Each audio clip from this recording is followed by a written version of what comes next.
The next comedian that we have tonight, he's making his long-awaited return to the stand-up scene after a little bit of a hiatus. You've seen him on stage with Casual Thursday. You've probably seen him in other places, but I give to you Mr. Kobi Tirey.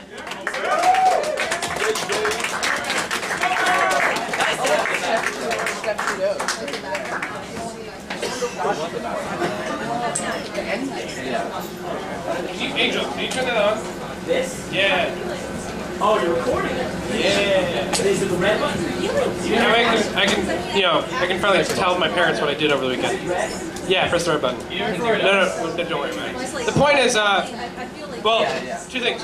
First of all, the movie Clue. We did a play at my school. Guess who I played? That's right, the gay guy who was secretly a special agent.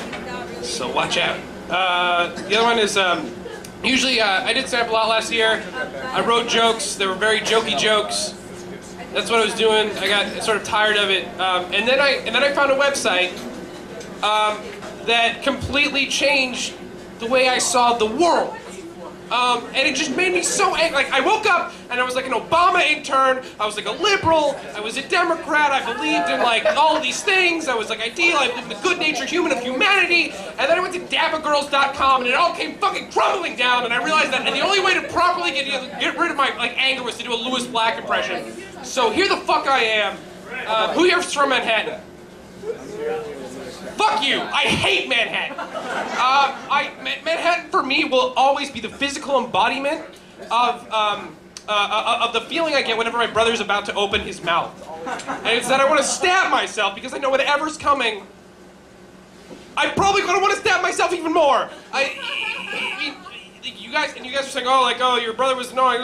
No. But people used to come over to my, like, if people are like, oh, my little brother's annoying, they'd come over to my house as therapy and be like, oh, it's not that bad. My brother, like, drew blueprints of, like, my backyard so he could find the optimal places to, like, attack me on my way home from school. He was an organized motherfucker. That was the worst part. I have only had one good time in New York, and that's when I went to a Vampire Weekend concert in the pouring rain. Okay, the hipster thing is dead, and I know the hipster thing is dead because I went to the supermarket over winter break and I saw a hipster working at a supermarket, and I am sorry, but if hipster kids are replacing emo kids in the supermarket, hipsters exist. I live in a rich suburb of Boston. If you are working in a supermarket, you're working because you want more spending money, not because your family needs to get by. And if you are working for spending money, the only, like, you're a hipster. Hipsters exist. The reason you're making money is because Urban Outfitters, like, makes you pay for clothes. Like, that's the reason. And so if you're paying clothes to, like, become a better hipster, then hipsters exist. I understand why hipsters think they don't exist, because hipsters are really just artsy kids who are bad at art. And therefore, a hipster who's good at art is an artist. A hipster's not good at art is a fucking wannabe. Like, that makes sense to me, and the reason I know that is because I was one in 10th grade, only got over it. Anyway, I hate Manhattan. Other reasons why I hate Manhattan. Manhattan has no soul.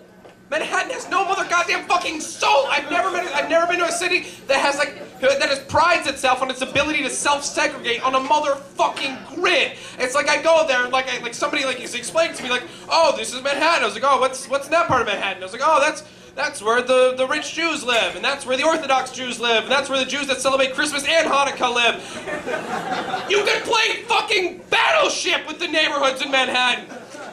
Hitler could not have designed a more efficient ghetto. It's the most absurd thing in the whole damn god fucking world. I come from Boston, okay? I come from Boston. We have our famous, you guys have seen The Departed, you've seen Good Will Hunting, you know we have Southie, we have ethnically defined neighborhoods. But it's organic. If you go to Newbury Street, like the #1 shopping street in New York, in Boston, sorry, it starts off with like the Ritz and Burberry and Armani and all that stuff that you expect, and it ends with Condom World. Because that's how cities are formed. Like, people just like get together and like add stuff when they need to. Like I just hate it so much. The point where I crack. And it used to be like, oh, I don't get New York. It's like Bob Dylan, like. It's not interesting, but somebody said it was, so it must be. I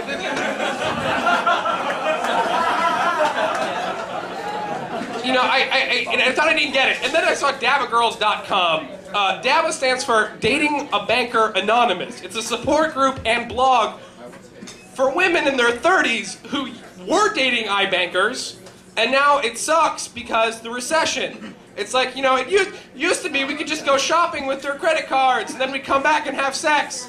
But now all they want to talk about is how they have problems. Like, what the fuck? Like, I'm like, and it's like, and it starts, and like, I understand that. I understand that there are bratty people in the world. Like, I have met enough of them to like get how that works. And like phrases like, he was the spicy tuna on my sushi, like, I can understand where there's a place in society for that. But, then I came across the following, which I will read for you off my computer. Okay, so it's this girl, and she's explaining how she was dating this like 40-year-old banker, and she was his mistress, and he was really married, but they haven't gone to the Bermudas in a while, so she's complaining. Me pouting, you haven't taken me on a trip since we've been back to Bermuda in September, what's going on? Charles, honey, finances are tight right now, so my wife has taken it upon herself to check up on all of our accounts. She'll notice any big expenditures. Me, cute voice. Well, what are you going to do to make it up to me? Charles, can we talk about this later, sweetheart? I'm really busy right now. Me, no, give me an answer now. Don't you realize what you have? I'm way too hot to be treated like this. What? Like, I'm so, like, that is like, right there, I just smack her. But it goes on. Disclaimer, in parentheses, commenting on her own comment.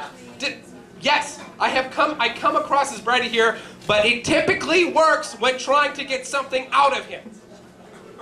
It's like she is smart enough to step back, to analyze what's going on, to realize that she's being a bitch, and justify it to herself because she's good at being a bitch. It's the most absurd thing in the whole goddamn motherfucking world. Like, how can you get away with this shit? I mean, it really, and then yelling at me for the first time in an almost 2-year relationship. I'm surprised he didn't pull out a motherfucking gun, you bitch. I've got to fire 20 people by the end of the week. They all have families. It's gonna be hard. Blah, blah, blah. That's not the important part. God, you are so 24. Grow up.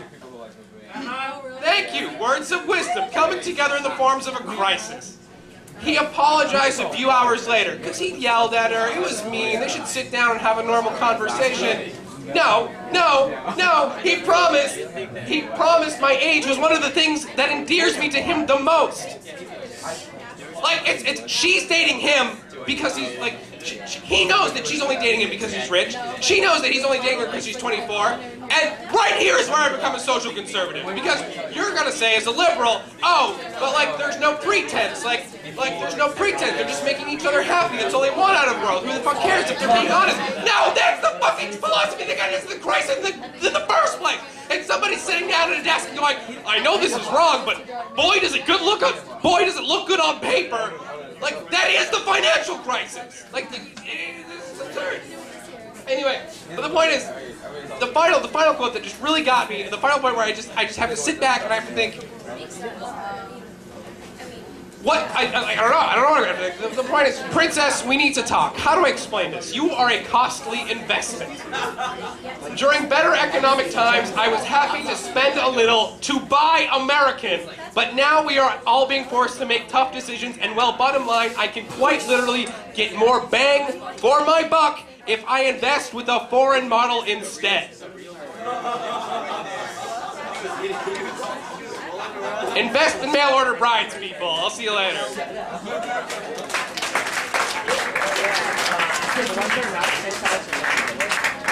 Woo!